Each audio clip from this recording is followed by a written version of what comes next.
Hello everybody, this is the Organic Guy coming live from BIOFACH 2022 in Nuremberg, Germany. This is the summer edition. Right now I'm super excited to be joined by Miss Niki Ford of Australian Organic Limited. Second day in the fair. How is it, everything for you? Well, it's my first time here. It's been an exciting couple of days, lots of discussions, not a lot of Australian people here, so I think it's been quite a novelty for many people to see us. But there's been a lot of great sessions, a lot of great content, learning a lot today about the United States, but yesterday very much a lot about the EU and the market opportunities here. Interesting. So recently I saw you celebrating your 35th birthday as Australian Organic. So can you sort of let us know how has been your journey through all those years? I mean, when you look back, some of the steps you've taken, how has the journey been? Yeah, absolutely. So Australian Organic began 35 years ago by 7 different farming families who wanted to create a system that provided an understanding of what organic production meant. And so they got together and were really advocating on behalf of Australian agriculture. Over the time, certification systems and standards were developed, of which we own Australian Certified Organic. And then after that, the Australian government developed their standards. So for 30 years, our anniversary for our birthday coincided also with 30 years of the Australian Commonwealth anniversary. There has been a system within Australia. Our organisation has been advocating on behalf of better management and understanding greater standards, and Australia is very close to having a domestic regulation in place in the coming couple of years. But for us it was very much a pivotal moment to celebrate the successes we've had with government in the last 4 years and how close we've been able to develop the relationships and bring the industry together. Okay, so talk me through the relationship with your government. So the government hasn't always been on board, so at least formally in terms of legislation, but that's something you've been working on the background, I understand. So how has it been the process, and now the government sort of seeming embracing some of the things that you're doing in the organic movement? Yeah, absolutely. So up until sort of 4 years ago, the industry didn't have a single voice, which is why our organisation demerged from owning the largest certification body in the country. And so while we still have a working relationship with that organisation, we're completely separate. And the reason why we did that is so that we could work with government one-on-one and not have a commercial component. While we're a not-for-profit organisation, it really was seen as not being for industry if you're attached to one of the entities. So since we demerged 4 years ago, we've been working with all industry and working really closely with government for them to realise the opportunities that lay at hand for Australian exporters in particular, but the domestic consumers as well, to have a consistency when it comes to what organic means in Australia. Australia is the last developed country in the world to not have a consistent standard, while over 3,200 operators do voluntarily choose to be organic in Australia. There are still some operators in the industry who aren't certified, who then use organic claims. And so for us, it's really been fighting against that misunderstanding from a consumer's perspective around what organic means in Australia. Anything that is exported from Australia has to be certified organic. It just doesn't have to be in our country, and that doesn't make any sense. So look, our government recently changed.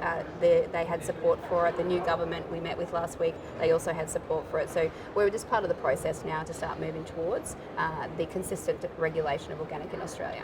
Okay, interesting. So you've been from the session, we are talking about the market in the United States and how it's developing.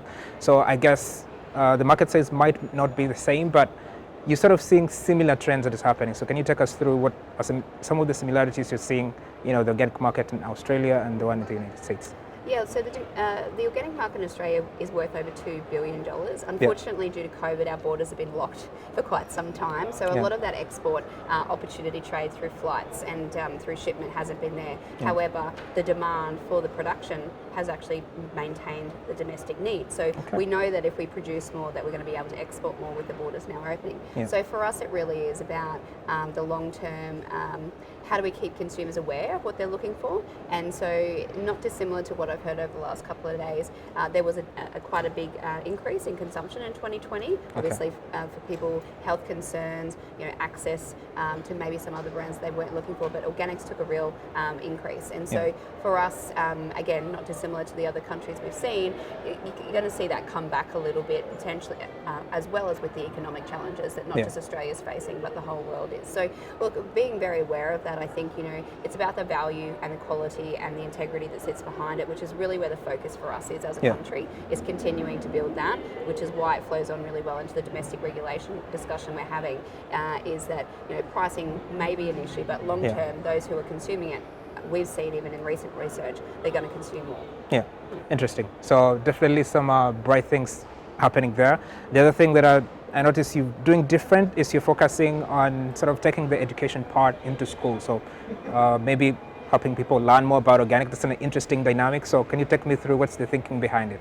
Yeah, absolutely. So you can't change behaviour around consumption unless you start with education. And so 2 years ago, we actually redeveloped our schools program called Australian Organic Schools. And it's a free program that teachers and students can download and access Australian curriculum approved content. So from preparatory years all the way through to grade 10, and help kids understand what is different about organic agriculture systems. So less chemicals, different, for example, poultry needs from cage to free range to organic. There's certain practical exercises that the teachers can take kids through so they understand. And it's not an anti-organic discussion, it's just about awareness and helping people understand from a kid's point of view, which is often the entry.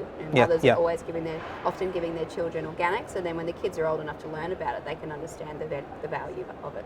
Yeah, definitely. So it's about giving them an option, telling them, you know what, this side of things that you can do them differently.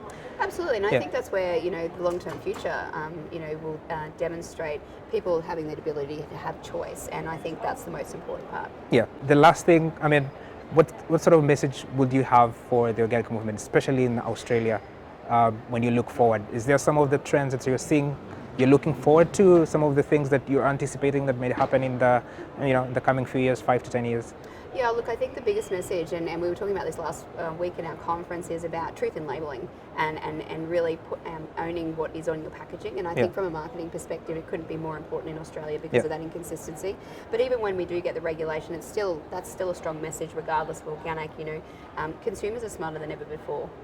And that whole value proposition is no longer just what's printed on your package, it's actually what you as a brand stand for. And if you're not going to live that value as a brand, I think consumers are going to be able to know that you're not really truly who you are, and you're not what they're buying isn't the value for money proposition that you think it is as a marketer. Yeah.